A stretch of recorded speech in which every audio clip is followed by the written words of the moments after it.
We're already at the sixth presentation of our new food conference, and I'm excited to have Circus Group present itself. For those of you who do not know the company, Circus is about to revolutionize the food industry with its fully automated cooking robot, CA1.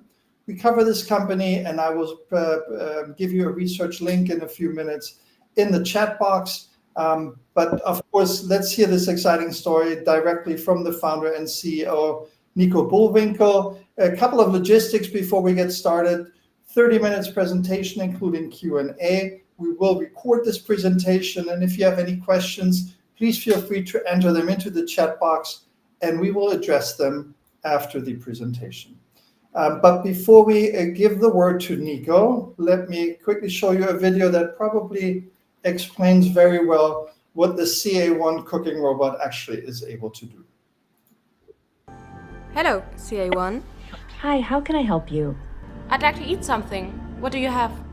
Well, I just refilled myself with fresh ingredients. I can offer you millions of combinations. Should I analyze your profile to make the most suitable meal recommendation? Yes, please. That would be wonderful. It seems like you like Mediterranean food. So maybe some classic warm and spicy penne arrabbiata? That sounds great. You can start.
Hello, everyone.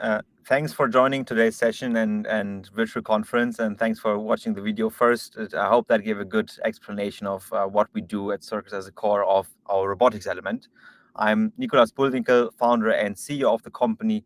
Founded the company back in 2021 with a core focus to build fully autonomous solution for the food service industry. Quickly on the background of the company and also myself, have a background which is strongly related to the food service industry. Previously founded a company called Flink, which you probably know from the German market, core leader of grocery delivery services in the European market, and founded that company with a core focus of doing something similar in automating processes in warehouse automation, where we build a lot of technology to run warehouse operations globally. And that's a bit where the whole idea emerged from of doing something similar in the food service space. Running that company together with my smart colleagues, Klaus Holz-Güdesen, who brings in a lot of experience from different positions, from leading Zwilling as a CEO to Viega, leading the European business for Disney previously, and bringing an international view on things as we scale and roll out our robotic solutions.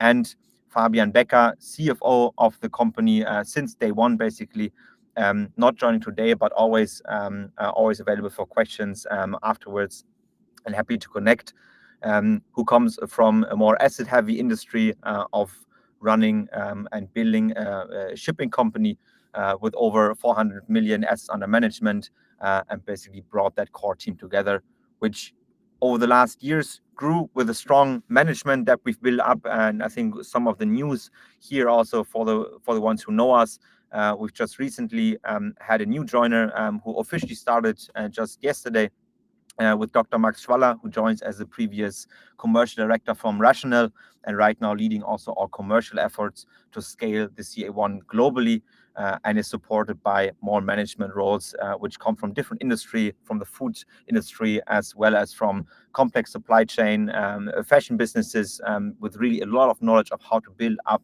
global supply chains, and automotive industry to scale production and manufacturing globally, all supported by a strong advisory board, with on top of that being Kaspar Rohrstedt, former CEO of Henkel and Adidas, to support and help on really scaling our operations globally, and growing also on the capital market side. Over the last years, we've invested mainly and grew the company on the technology side. Today, we're at a point where we are on very close to the start of deliveries from the CA1 as a serial production, serial manufactured technology. We shipped first units over the past years, grew the teams on the site across Munich, Hamburg, and Berlin. Raised a bit over 60 million capital so far to grow the technology with a recent capital raise, basically just a few weeks ago, and test and run the technology over years right now, with over 500,000 meals sold, and really getting an understanding of how to scale that technology to become a global standard in autonomous food production. When we think about the market of food service operations is heavily fragmented and faces a lot of challenges status quo today, driven by a massive labor shortage, which is, I think, nothing too new as a fact in the food service market.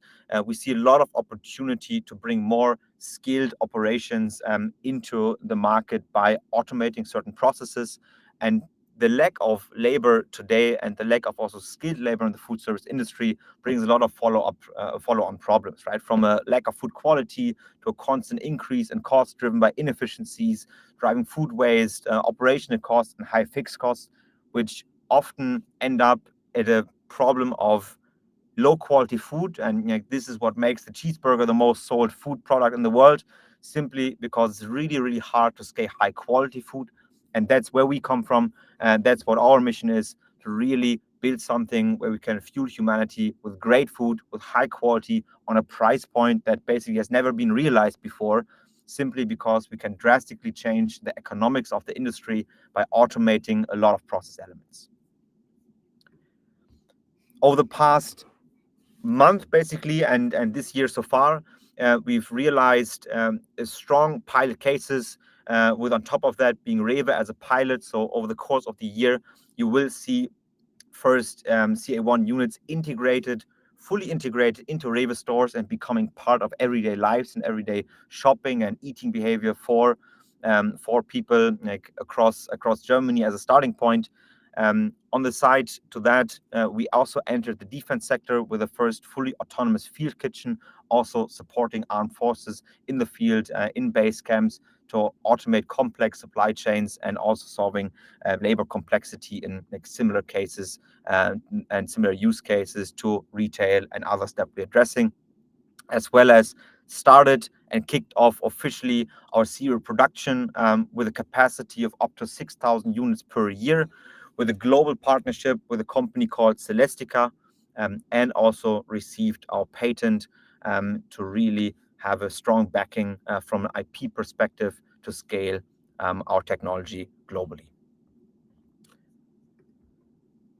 Which cases are we addressing? We are addressing cases where food is being sold, but not the core business necessarily. So you can view us as kind of an autonomous caterer, where an Aramark, Sodexo, Compass Group, the large caterers of the world, do this with hundreds of thousands of people on the payroll.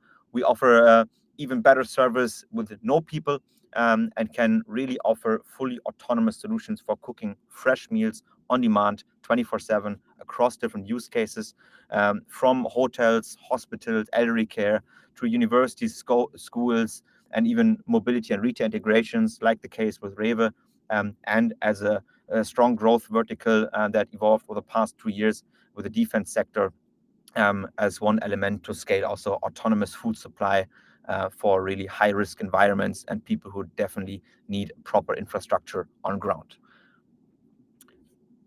All of that comes from a very simple business model, which is kind of a razor and blade model, where we offer an entire operating system to run the back of house kitchen operations, from managing inventory solutions, overall meal supply, hygiene regulations, everything that happens in the back of house and creates a certain complexity in operations comes out of our hand, always paired with a robotic element on the other side, which creates also a mixed kind of business model with having a B2B SaaS element always connected with a purchase of the hardware, which creates for us a long-term stickiness and for the customer a great end-to-end value on the overall value chain of running autonomous solutions.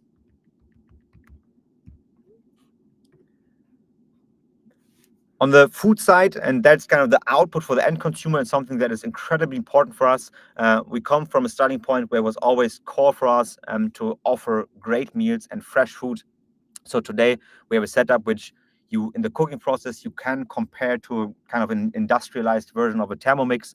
We can handle everything from a simple salad to desserts like a Kaiserschmarrn, porridge, bowls, pasta, curries, that basically end-to-end, where the end-to-end cooking process is handled through our unit. We can customize every meal and really offer a kind of personalized meal experience for every consumer 24/7 at every use case, and really grow that in a lot of details for every end consumer to manage allergies, offer and create dishes based on their dietary preferences, and by that really optimize how people eat and also the quality that we can serve across the globe. The core of that is the robotic element, the so-called CA1 that you saw in the video, that we developed over the past years, really to perfection and to scalability as one autonomous solutions, operating on only 7 square meters, so really optimized to do that on minimal space, and includes every element that you can imagine that is happening in a kitchen, from a dispensing system for the ingredients to a high module, direct integrated ordering processes, and different elements of the cooking process to really handle the entire process in one closed system. Similar elements on the second product that we're right now building in an earlier generation, which is tailored towards the defense sector. Basically a similar ground infrastructure, but with a lot more power to scale, and containerized setup, which makes it a lot easier to handle operations, also remote, outdoors, as really the world's first autonomous field kitchen, which leverages the same patents that we've built up on the CA1 and the same core technology, but in a lot more robust environment overall. Excuse me, just need to charge quickly here. And all of this basically gets rounded up by us being the owner of the endpoint to the end consumer, while we sell the technology to B2B clients. With the integrated ordering terminal, this allows us to collect customer data as well as data on what people are eating around the world, around the globe, in different use cases, different time zones, in different food categories, which in the long term will make us a very powerful data company. When you think about how much data a Tesla can leverage from other cars to optimize autonomous driving, that's fairly similar for us on autonomous nutrition. So we can really leverage all the data and doing that to create our own AI models, becoming really good at data prediction of what ingredients to buy, what to offer, how to optimize to decrease food waste, and really building quite strong economics in every use case for every customer. Without diving too deep into the business details here, the whole automation part behind that offers an incredible, great business case for our customers today. When we look at beta operations here and some numbers that we extracted from that, we're getting to a point where the gross profit in food service operations of roughly 60% after food costs, payment, packaging, waste is not too different to today's operations. But when you think about the entire block that comes afterwards, which normally is like 30-40% minimum of labor cost, that's where we offer a significantly better return, significantly lower cost, with the Circus fees for the software and just minimal operational cost to run the overall infrastructure and system. So for the first time ever, actually, we're creating a model where food service operators really can earn money from selling high quality food, where you reduce the risk on your fixed cost share and can really gain attractive margin, and by that also an attractive payment of the investment into the hardware, into the robotics elements.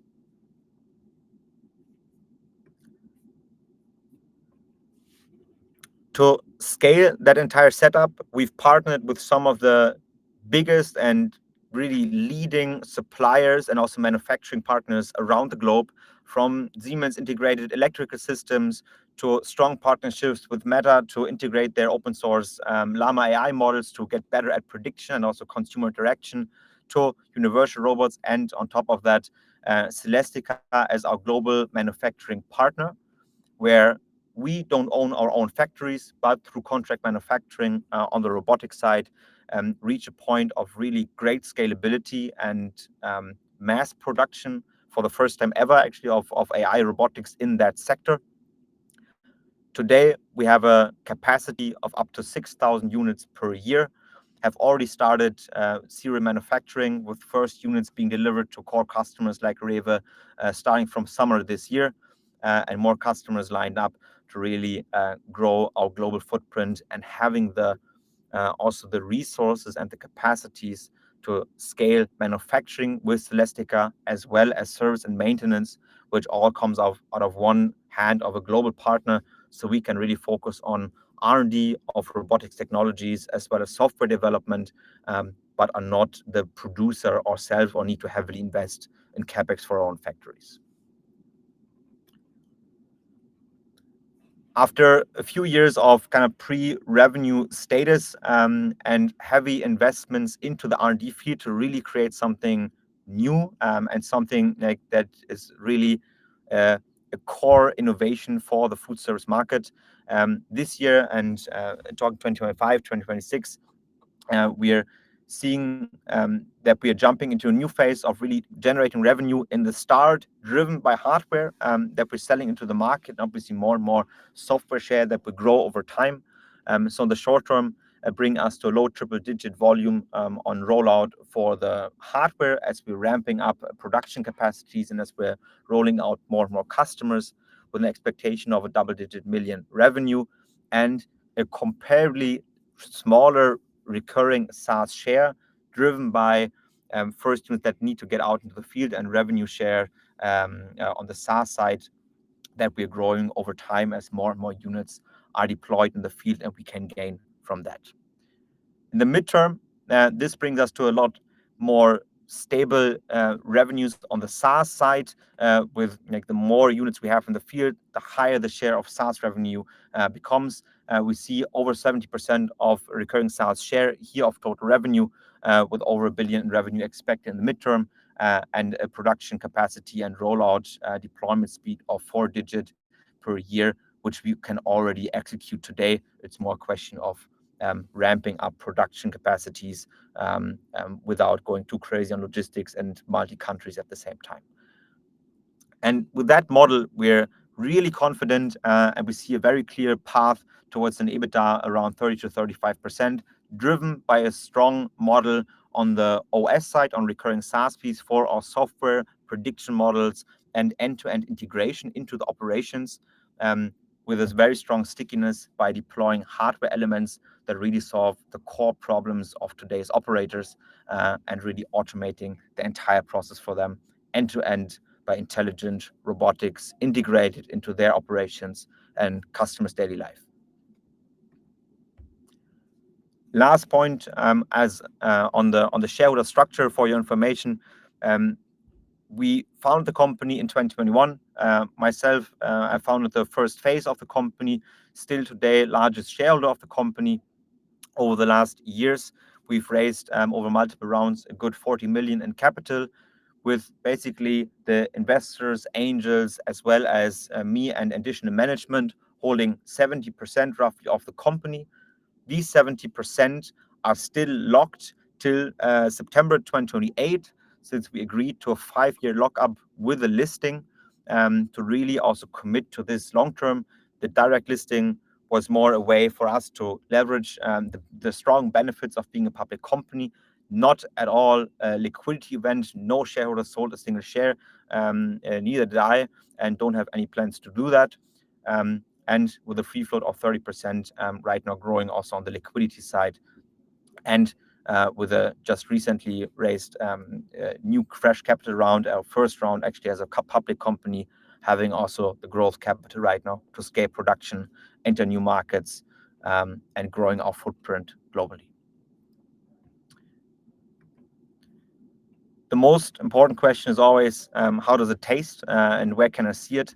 You can see it live already in Munich, and basically our own employer canteen actually across our offices. So very happy to welcome any of you at any time in Munich. Feel free to drop by or shoot me a message on LinkedIn. So very happy to invite you for lunch and show you around at our R&D lab. Thank you. Thank you so much, Nico, for the insights. Of course, being so close to the lunch break, this is a very interesting proposal. Maybe somebody is in the Munich area and can give you a call. And let me start out with some questions, and maybe with the most basic one, but most interesting one as well. What is the competitive landscape like? Obviously, you've done your homework, but usually good things also attract competition. Where are you positioned right now, and what do you see in your surroundings?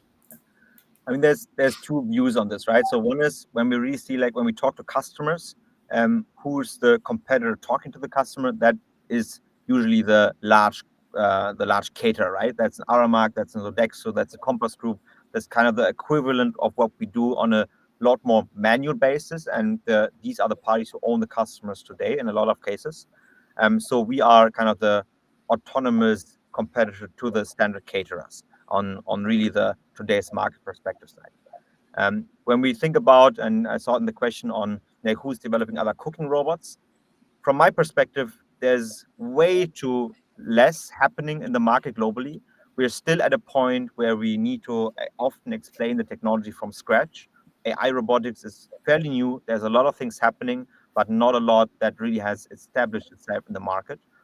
So every competitor in today's landscape is welcome. It's a $1 trillion market.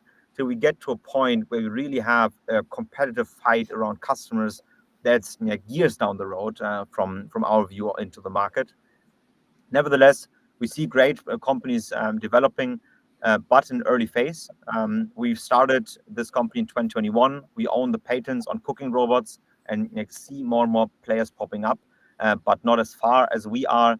Also, when you think about serial production, that's what makes a difference. Can you scale that technology? And can you not only scale it to 10 or 20 units, but can you scale it to thousands of units?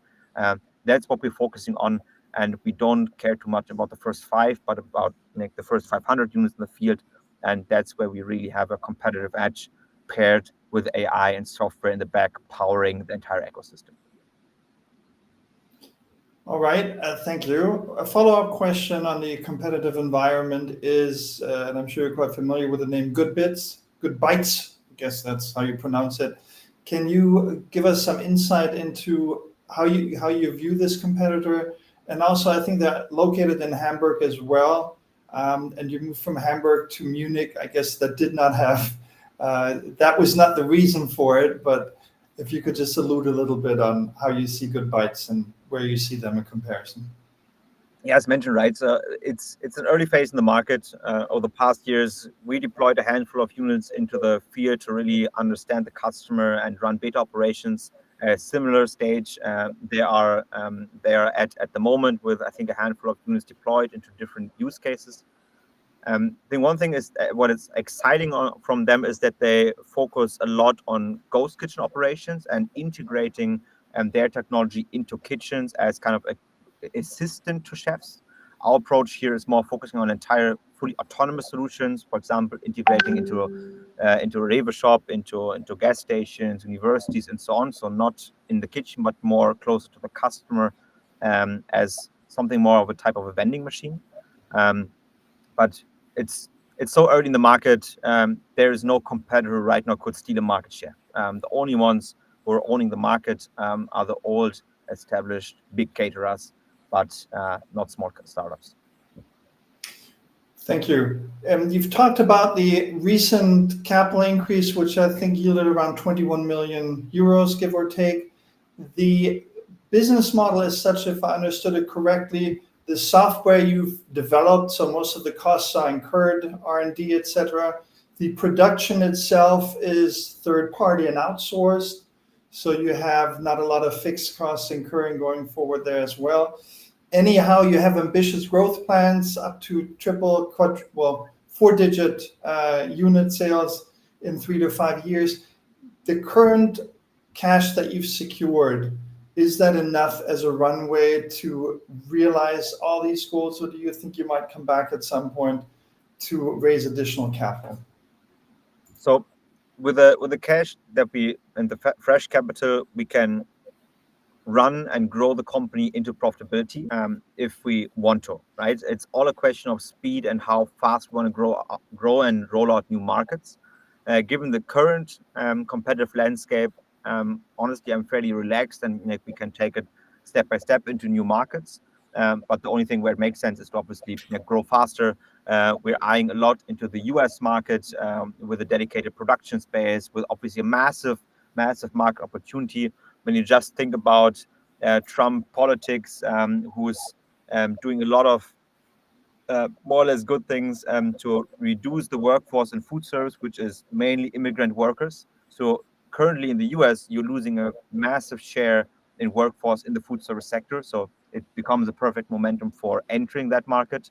And if you really want to pursue these with a bigger push, then it makes sense to raise additional capital. But we are well funded for the next years. We are roughly 80 people in the headquarters. We don't have any crazy fixed costs in terms of production, as you mentioned, so we can run fairly lean without burning through large piles of cash. All right, thank you. One question is also addressing your Rewe cooperation or rollout at Rewe. What is the target for you, the KPI that will determine whether or not it is a success, and how do you see the likelihood to be present in more than 5 or 6 pilots, and how many of those 6,000 Rewe markets do you actually see as potential targets for you? Yeah.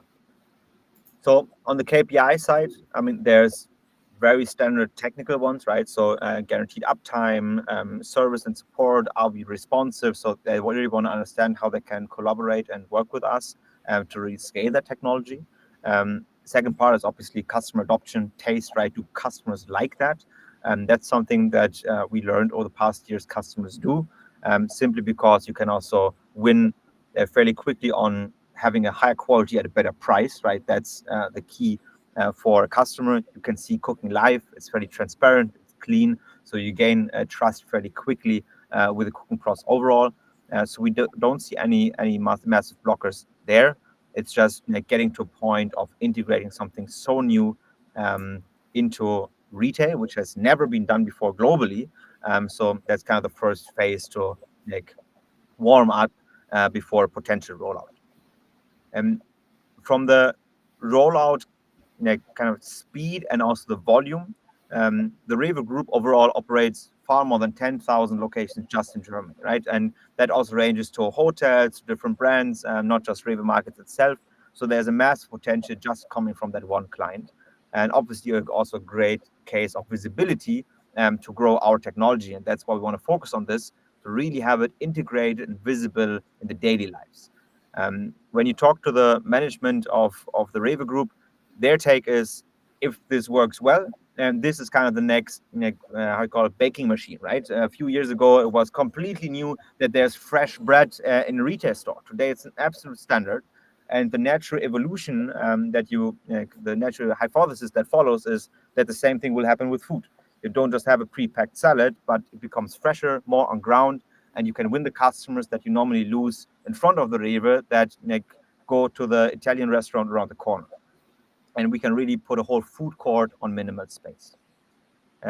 Last point on the capacity that we see to grow that in different markets. From how we look at the Rewe markets today, we see a possibility to integrate this into every store because we heavily optimized on space. We don't only have the only cooking robot that is scalable to mass production, but also the smallest one and the highest efficiency. So operating on 7 square meters is for retail partners, that's gold, and that's what they want to have, right? They optimize heavily on space and revenue per square meter. So with really a small unit that is easy to integrate, we see a very great case to roll that out to nearly all stores nationwide and even globally. All right. Ladies and gentlemen, I know we are slightly cutting into your lunch break, which just began 2 minutes ago, and we will have as the next presentation at 1 p.m. rationale, and I just put the link to that presentation in the chat. However, I still have 2 more questions, and for those of you who don't need a long time for lunch, maybe because there is a circus machine right next to you, for those people, please feel free to stay with us while we entertain those last 2 questions, which probably are rather quickly answered. One of them quite specifically, how do you secure the cleaning of the elements within your machine? Yeah, so one thing, I mean, the dirtiest part is the pots. The pots get cleaned directly in the machine. So there's an integrated dishwasher module. So after the cooking process, the arm takes the pots, sends them to the dishwasher and brings them back into the system. So it's basically one closed loop without any human interaction. And the second part is the silos that hold the ingredients. That's kind of our own IP and own developed dispensing system. You can think about it similar to the trays that you fill up with your coffee beans, right? You can take it out. It's kind of a plastic tray. So you can take these out, put them in the dishwasher, clean them, and put new ingredients in, and basically put them back into the system. So it's all easy to clean. Some trays that you take out for ingredients that fall down. But since it's a really clean, cool stainless steel environment, it's easy to clean and a perfectly compliant environment. Great. I will come to the last question, which came in first and was actually in relation to the video that you showed. How does the machine know what preferences you as the customer ordering has? Do you have to set up an account, or do you use an app? And maybe also in this context, how long does it take to produce a meal, and how many meals can you produce at the same time? So reproducing a meal in a good 3 to 4 minutes for a hot, fresh, customized meal. We can do up to 4 in parallel in most configurations. So basically having a good throughput of meals on an hourly and daily basis. On the customer nutrition profiles, it depends a bit on the case. So talking, for example, about a Rewe case, that's a case where you don't need a profile, you don't need to register. So we don't want to create a blocker to use the unit. And we leverage data per location, right? So that we optimize the offering per Rewe store in that case by learning what customers eat, what they're ordering at what time, which kind of patterns pop up, and constantly evolving and adapting the menu for the audience, for seasonality, for trends, and so on. There's always a second layer of having your own profile with an app that we have with a customer terminal, where you can really become quite personalized on what meals you're offering. That's more case when you have a constantly fixed retaining audience, right? Talking office catering, talking about everything that is elderly care, for example, universities, schools. That's where it makes sense when you have a closer interaction with a fixed group of users. I think there was one last question at the very end that I just saw. Exactly. I was going to address that. It's regarding your outsourced production partner, Celestica. They're in Canada, and the question basically concerns if they're only in Canada and if that's your only cooperation partner, and if that has an impact on duties and tariffs and everything that's currently going on in this world. Yeah, interesting question. So it's a Canadian-based company, originally founded as a subsidiary of IBM, so really renowned global contract manufacturer with over 40 factories worldwide. So we're benefiting from their global footprint of production facilities in Asia, across Asia, actually, in Europe as well as in the US. We decided to start in Asia with production in China to serve the European market, and have plans right now to also grow into a second production facility in the US, dedicated for the US market, so we can really win from their global footprint and bring production closer to the markets, and rather than just shipping everything around the globe. Last point on this, bit different for defense, so that's where we're evaluating different production elements and sites, also with Celestica in Europe specifically, but that's more for the CEM, which is one step away from serial production, and is still in the earlier phase. All right. Thank you so much, Nico. I appreciate your insights and the time you spent with us. Also, thanks to everybody for not only asking very good questions, but also for staying with us and sacrificing part of your lunch break. We'll be back at 1 with Rationale. And I guess everybody's hungry after having listened to a lot of presentations about new food. Enjoy your meal, and we'll see you at 1. Nico, if you have a second and you just want to stay online, that would be great. Sure. Thanks, everyone.